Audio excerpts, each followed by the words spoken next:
Ladies and gentlemen, I go by the name of Arlo Maverick. I'm a man of many hats who just happens to rap, and today we are pulling the rewind button and we are bringing it back to the beginning. Over these last few weeks, I've been releasing these vlogs that are basically used to help artists educate themselves in regards to the music industry. But one thing that I have noticed is that there's a lot of people that feel that the vlogs are might be a bit. Some of the content might be at stages of their career that they're not quite at yet. So I'm basically bringing things back to the beginning, not too far to the beginning, but close enough that artists can see the process of creating an album and then marketing the album. So today we're going to start from the point of planning to create your album and then take things from there. I think a question that every artist should ask themselves prior to creating an album is to ask themselves, what do they want this album to be about? Now, with an album, if it's your debut album, then it's going to be very important as with any other album, but this is what you introduce the world to you with. So a question you should ask yourself is, okay, well, what do I want to talk about on this album? What topics do I want to talk about? Because essentially, a lot of what you have on your debut album is going to set the tone for who you are as an artist and how your fans perceive you, and also who your fan base is going to be.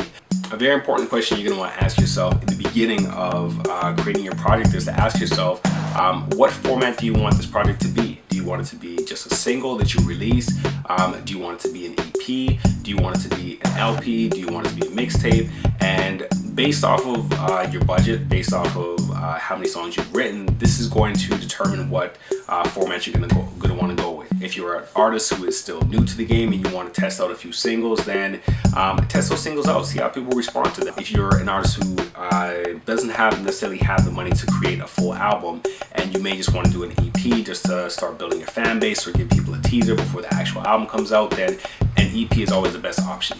You have roughly 4 to 6 songs that are on there. Your fans are able to get something, and it's something that kind of holds them off until your album is ready to go, right? There's also the album format. The album format is when you've got, let's say, 8 to maybe 12 songs or so that you know, okay, perfect, I got these songs and I've thought it out. And keep in mind that when it comes to writing an album, you're essentially writing this to make sure that people will listen to it from beginning to end. If you're not ready to do an album, then don't go that route, because I think that's what's hurt the music industry in the sense that there's so many people who have created albums that had filler tracks on there and didn't really think about, okay, well, am I writing something that can be a body of work that people can listen to from beginning to end repeatedly?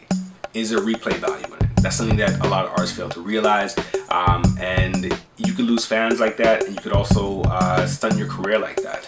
When you look at Good Kid, Mad City, when you look at Maxwell's Black Summer's Night, like, these are albums that people can listen to from beginning to end and go back and listen to them years later and not feel like, wow, like, how did I listen to that? But this goes back to preparation as well too, in the sense of making sure that you have enough good songs. I think an overlooked resource and asset as an artist is your peers, the people who you create music with. I think that collaboration is very important. I think collaboration helps create better projects, because when you look at it, let's take someone like Beyonce, for example. Beyonce has people who co-write with her. Sometimes she'll have people who write music for her. She'll have people who produce for her. She'll have people who write melodies for her, come up with different harmonies for her. And so many people that help to make the final product something that we could all sit down and enjoy. Now, as an independent artist, you should also be tapping into these resources as well too. Are there people in your city that you could reach out to, or even people in neighboring cities, or people that you just connected with through touring or so on and so forth, that you could reach out to and be like, hey, you know what? I know your style of music, and I really have a great feeling about this song here, and I think that there's something missing from it that I think you might be able to add to it. Can we sit down? Can we do a Skype session? Can you come through? Can we work on the song together and build that? Obviously, within hip-hop, there are different rules that are set in the sense of having people write your verses, which, yeah, I'm not really big on that whole idea. I think that as an artist, as a hip-hop artist, you should write your verses, but at the same time, though, getting ideas or having someone come in and provide input or feedback or throwing you a line, that's totally cool, because at the end of the day, as I said, collaboration is what makes great music. Allow other musicians to come in, or other writers to come in, to possibly interpret your music or reinterpret your music, and throw suggestions in regards to, like, that sounds real good, but what if you were to say this? Or possibly what if you were to play a melody like this? Prior to creating an album, I think that it's very important for artists to write as much music as possible. don't just limit it to, okay, I've written 5 great songs and I'm going to go to the studio and record an EP. No, write 25 good songs. And when you write those 25 great songs, play them for people. Play them for people, or sing them or perform them to people that you know are going to be harsh critics of your music, and not in the sense of tearing you down, but asking you questions or telling you what they like about it, being critical in the sense of allowing you to become a better artist.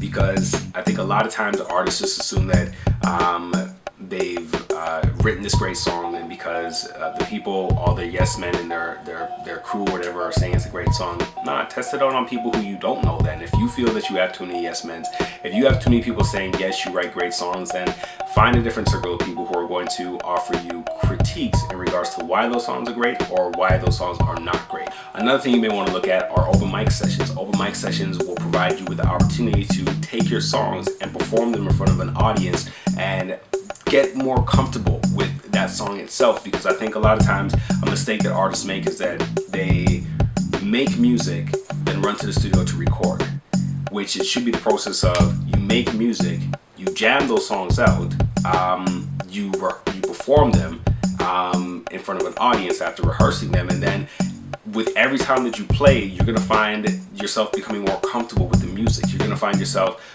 questioning, okay, well, is there a better way that I can say that? I'm saying too much here. And then see how the audience reacts off the music as well too. And that will also help you to fine tune what songs you should keep on an album or what songs don't need to be on an album. In closing, I know there's going to be a lot of people who feel that the album format is irrelevant and dead, but I think that the only reason why it is irrelevant and dead is because the planning that needs to go into making an album is not there anymore. Artists are basically just trying to throw together songs in order to sell records, and basically fans are just like, hey, we don't want to listen to this.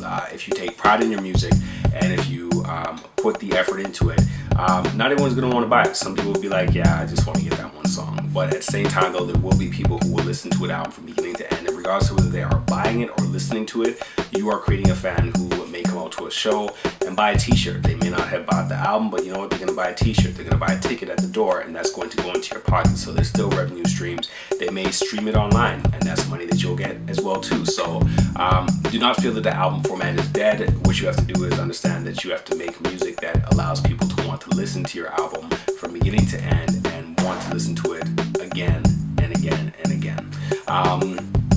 So again, as I said in closing, if you like the video, then please click like. If you found this video to be informative, then pay it forward by sharing it on Facebook, on Twitter, adding it to a playlist.